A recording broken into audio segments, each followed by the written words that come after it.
आज मैं आपको एक ऐसी मूवी के बारे में एक्सप्लेन करने जा रहा हूँ जिसमें एक इंसान सिर्फ अपना मकसद पूरा करने के लिए दुनिया की सबसे खतरनाक जेल में खुद को अंदर करवाता है। लेकिन क्या वो अपना मकसद पूरा होने के बाद जेल से बाहर आ पाएगा या नहीं, ये तो हमें आगे चल के ही पता चलेगा। तो कहानी की शुरुआत होती है और हमें एक आदमी को दिखाया जाता है जिसका नाम आर्थर बिशप है। ये आदमी समुद्र के किनारे अपनी एक बोट में रहता है। एक सुबह वो उठता है और कॉफी पीने के बाद अपनी बोट से बाहर चला जाता है। इसने अपनी बोट में एक बॉम्ब फिक्स किया होता है और ये उसका टाइमर स्टार्ट कर देता है ताकि कोई भी इसकी बोट को चोरी ना कर ले। और फिर हम देखते हैं कि वो बाइक पे बैठ के एक रेस्टोरेंट में जाता है। ऐसा लगता है कि यहाँ पहले से ही सब लोग इसको जानते हैं और वेटर इसको एक साइड वाली सीट पे बिठा देता है। और फिर एक खूबसूरत सी लड़की आती है और उसके सामने वाली चेयर पे बैठ जाती है और कहती है कि मैं तुम्हें काफी टाइम से ढूंढ रही थी। वो लड़की उसको बताती है कि मेरा बॉस चाहता है कि तुम 3 लोगों का मर्डर करो, लेकिन लगना ऐसा चाहिए कि उनकी मौत सिर्फ एक एक्सीडेंट थी। बिशप के लिए तो ये काम एक मामूली सा होता है क्योंकि वो इस खेल का काफी पुराना खिलाड़ी है। लेकिन वो लड़की उसको धमकी देती है कि अगर उसने इस काम के लिए हाँ ना की तो वो उसके बारे में पुलिस को खबर कर देगी कि बिशप अभी तक जिंदा है, क्योंकि पिछली बार वो अपनी मौत का नाटक करके पुलिस के हाथों से निकल गया था। पुलिस को ये लग रहा था कि बिशप मर चुका है। और फिर बिशप की नजर इधर उधर पड़ती है तो उसको पता चलता है कि इस लड़की के साथ और भी गुंडे हैं जो उसी की तरफ देख रहे हैं। फिर अचानक से बिशप अपना फोन निकालता है और उस लड़की की फोटो ले लेता है। जैसे ही वो लड़की अपनी बंदूक निकालती है तो बिशप उस पे हमला कर देता है। ये देखकर लड़की के साथ आए हुए गुंडे भी बिशप पे हमला करते हैं, लेकिन बिशप एक एक करके सबको धूल चटा देता है। फिर बिशप देखता है कि उसको मारने के लिए और गुंडे आ रहे हैं तो वो जल्दी से वहां से कूद कर केबल लिफ्ट में चढ़ जाता है। वो लड़की अपने साथियों के साथ दौड़ते हुए बिशप की तरफ आती है और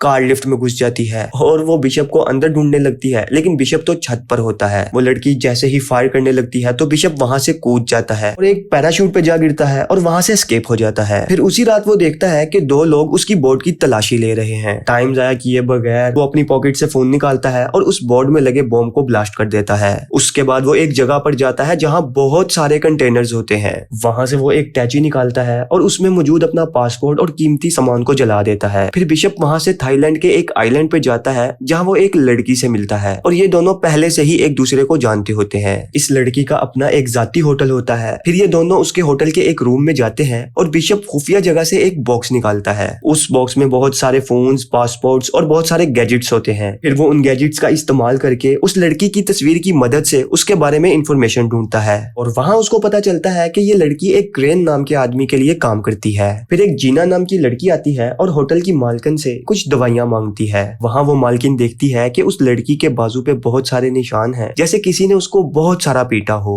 मालकिन उस लड़की की मदद करने की कोशिश करती है, लेकिन जीना उसे मना कर देती है और वहां से मेडिसिन लेके चली जाती है। फिर उसी रात उस मालकिन की नजर एक बोर्ड पे पड़ती है जहां एक आदमी किसी लड़की को बहुत बुरे तरीके से मार रहा होता है। वो भागते हुए बिशप के पास जाती है और उस लड़की की मदद करने का बोलती है और ये देखकर बिशप उस बोर्ड पे चला जाता है और वहां उस आदमी को बोलता है, अगर तू एक मर्द की औलाद है तो उस लड़की को छोड़ दे। और वो लड़की जीना ही होती है। और फिर वो आदमी अपनी गन निकाल लेता है। फिर वहां उन दोनों की फाइट होने लगती है और बिशप उस आदमी को मार देता है। फिर बिशप उस लड़की को मालकन के पास लाता है और कहता है कि इसको होटल में ले चलो। फिर वो वापस उसी बोर्ड में जाके उसकी तलाशी लेने लगता है तो वहां उसे जीना का पासपोर्ट और एक फोन मिलता है और उस फोन में बिशप की तस्वीर भी होती है। फिर वो उस बोर्ड को धमाके से उड़ा के वापस होटल में आ जाता है और वो सीधा जीना के पास जाता है और उसको फोन में अपनी फोटो दिखाकर पूछता है कि मेरी फोटो तुम्हारे मोबाइल में क्या कर रही है। फिर वो उससे पूछता है कि क्या तुम भी क्रेन के लिए काम करती हो। और यहाँ जीना डर जाती है और वो उसको बता देती है कि क्रेन उसको धमका रहा है और अब तक जो कुछ भी हुआ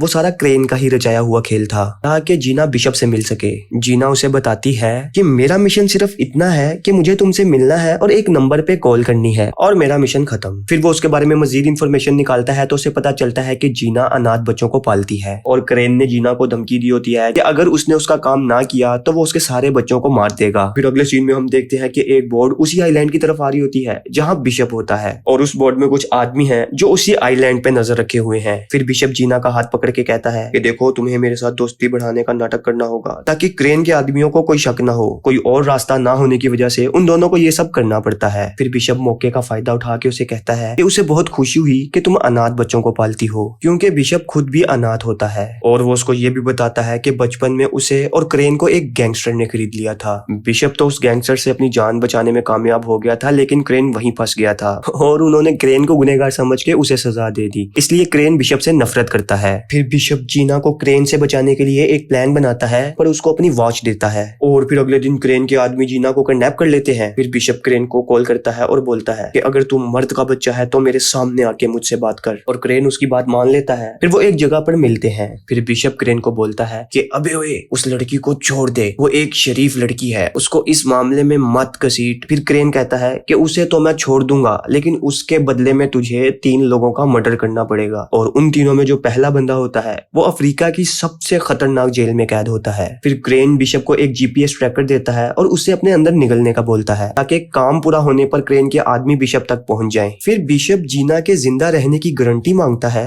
तो क्रेन उसे कहता है कि तुम हर मिशन पूरा करने के बाद उससे कॉल पे बात कर सकते हो। और तीनों मिशन पूरे होने के बाद वो जीना को छोड़ देगा। फिर बिशप अपने काम पे लग जाता है। उसको सबसे पहले उस जेल वाले आदमी को मारना होता है। तो उसे पता चलता है कि वो जेल एक ऐसे समुंदर के बीच में है जहाँ बहुत सारी शार्क हैं और जेल की चारों तरफ 100 फीट के लंबे लंबे पहाड़ हैं, इसलिए उस जेल के अंदर जाना तकरीबन नामुमकिन था। और फिर बिशप कुछ गैंगस्टर्स की इंफॉर्मेशन निकालता है और उनमें से एक आदमी को सिलेक्ट करता है जिसके चेहरे पर एक टैटू बना होता है। बिशप हूबहू उसी गुंडे की तरह अपना हुलिया बना लेता है और मिशन के लिए कुछ जरूरी सामान भी खरीदता है। और फिर अगले दिन बिशप उसी हुलिया के साथ सड़क पे फिर रहा होता है तो पुलिस उसको गैंगस्टर समझ के उसी जेल के अंदर ले जाती है। और फिर वो जेल के अंदर देखता है कि उसका शिकारी तो अपने साथ हर वक्त 6-7 गुंडे लेके घूम रहा होता है। और फिर एक कैदी बिशप को बताता है कि उसका नाम क्रिल है, वो बहुत खतरनाक है और उसने बहुत बड़े बड़े लोगों का खून किया है। और वो उसको ये भी बताता है कि बहुत से कैदी क्रिल को मारने की कोशिश कर चुके हैं। और फिर उसी दौरान एक और कैदी क्रिल पे हमला करने आता है, लेकिन बिशप उसकी जान बचा लेता है। क्रिल बिशप का शुक्रिया अदा करता है और उसको खाने पे इनवाइट करता है। फिर जब बिशप उसके पास जाता है तो वो क्रिल की जान ले लेता है और सबको ऐसा लगता है कि खाने में जहर था जिस वजह से उसकी मौत हो गई। फिर बिशप ने जेल की दीवार में एक धमाका किया और अपनी पूरी बॉडी पे एक ऐसा पाउडर लगाया जिससे शार्क उसके नजदीक ना आ सके। और फिर जेल से फरार होने से पहले उसने वही जीपीएस ट्रैकर अपने मुंह में डाल लिया और छलांग लगा दी। और यहाँ जैसे ही क्रेन के आदमियों के पास मैसेज आया कि बिशप ने मिशन पूरा कर लिया है तो वो जीपीएस की मदद से बिशप के पास पहुंच गए और उसको वहां से बचा लिया। फिर बिशप जीना से वीडियो कॉल पे बात करता है तो जीना बिशप को बताती है कि उसके पास सिर्फ 36 घंटे हैं दूसरे आदमी को मारने के लिए, नहीं तो वो लोग जीना को मार देंगे। और फिर क्रेन उसको दूसरे आदमी की इंफॉर्मेशन भेजता है। इस आदमी का नाम एड्रियन होता है जो कि एक खरबपति होता है और इस आदमी तक पहुंचना भी बहुत मुश्किल है क्योंकि वो ऑस्ट्रेलिया में एक बिल्डिंग के 98वें फ्लोर पे रहता है और ये बिल्डिंग टोटली बुलेट प्रूफ होती है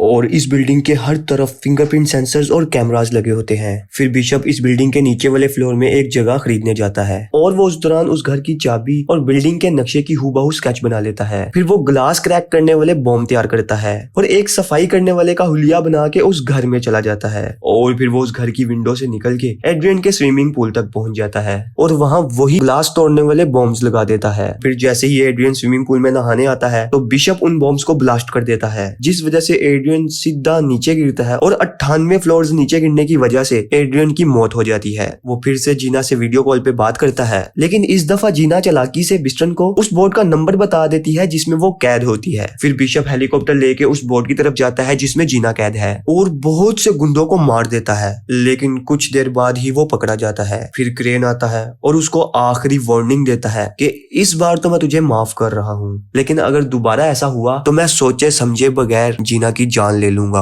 और उसकी मौत का जिम्मेदार तू होगा। अब बिशप का लास्ट मिशन होता है और ये बंदा यूएसए में होता है जिसका नाम मैक्स है और मैक्स एक ऐसी बिल्डिंग में छुपा होता है जो पहाड़ के ऊपर बनी है और वहां सबमरीन्स का कारखाना है। और जब बिशप इंफॉर्मेशन कलेक्ट करता है तो उसे पता चलता है कि इन सबमरीन्स में बड़ी बड़ी मिसाइल्स छुपाई गई हैं और इस जगह के अंदर जाना या अंदर से बाहर आना नामुमकिन है। अगर कोई शख्स भी इस जगह में एंटर होने की कोशिश करता तो उनकी सिक्योरिटी उसको वहीं भून देती है। मिशन के पास इस आखिरी मिशन को पूरा करने के लिए सिर्फ 48 घंटे का वक्त होता है और वहीं बिशप को पता चलता है कि मैक्स ने एक हेलीकॉप्टर मंगवाया है और वो इसी मौके का फायदा उठा के हेलीकॉप्टर के नीचे छुपकर मैक्स तक पहुंचने का प्लान बनाता है और उसका ये प्लान कामयाब हो जाता है और वो बिल्डिंग के अंदर एंटर होते ही सारे कैमरास को बंद कर देता है और इस वजह से बिल्डिंग में अलार्म बजने लगता है। फिर मैक्स के बॉडीगार्ड मैक्स को एक खास रूम में ले जाते हैं और जिस लिफ्ट में वो जा रहे होते हैं वहां बिशप बॉम्ब ब्लास्ट कर देता है लेकिन इस गुंडे की किस्मत ये फिर भी बच जाता है और वो अपने खास रूम तक पहुंच जाता है।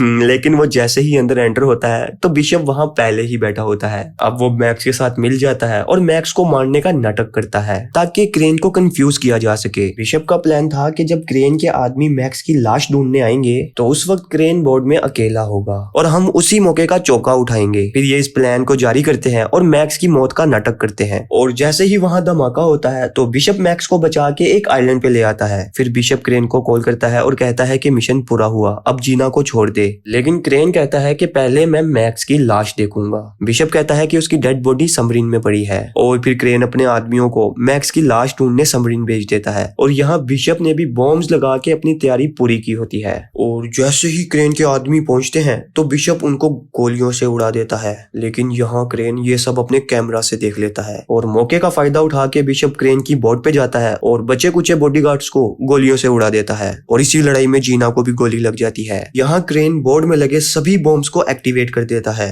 बिशप जल्दी से जीना को पकड़ता है और एक ऐसे बॉक्स में डाल देता है जो धमाका होने से पहले ही बोर्ड से अलग हो जाता है। लेकिन पीछे से क्रेन आ जाता है और फिर इन दोनों की आपस में बहुत जबरदस्त फाइट होती है। बिशप क्रेन को चेन से बांध रहा होता है कि बोर्ड में लगे बॉम्ब्स ब्लास्ट हो जाते हैं। जीना की जान तो बच जाती है और मैक्स के आदमी उस बोर्ड का मलबा निकालते हैं। और फिर कुछ वक्त गुजरने के बाद जीना अपनी फैमिली के साथ होती है और वहां उसकी नजर बिशप पे पड़ती है जो जीना को ही देख रहा होता है। दरअसल बिशप बोर्ड के इमरजेंसी रूम में छुप गया था जिस वजह से वो भी बच निकलता है। और इसी के साथ ये मूवी एंड होती है। दोस्तों अगर आपको ये एक्सप्लेनिंग वीडियो अच्छी लगे तो वीडियो को लाइक जरूर कीजिएगा और अपनी फीडबैक कमेंट बॉक्स में लाजमी दीजिएगा। मैं मिलता हूँ आपसे किसी ऐसी ही इंटरेस्टिंग वीडियो के साथ। तब तक के लिए रखिए आप अपना बहुत ज्यादा ख्याल। Peace out.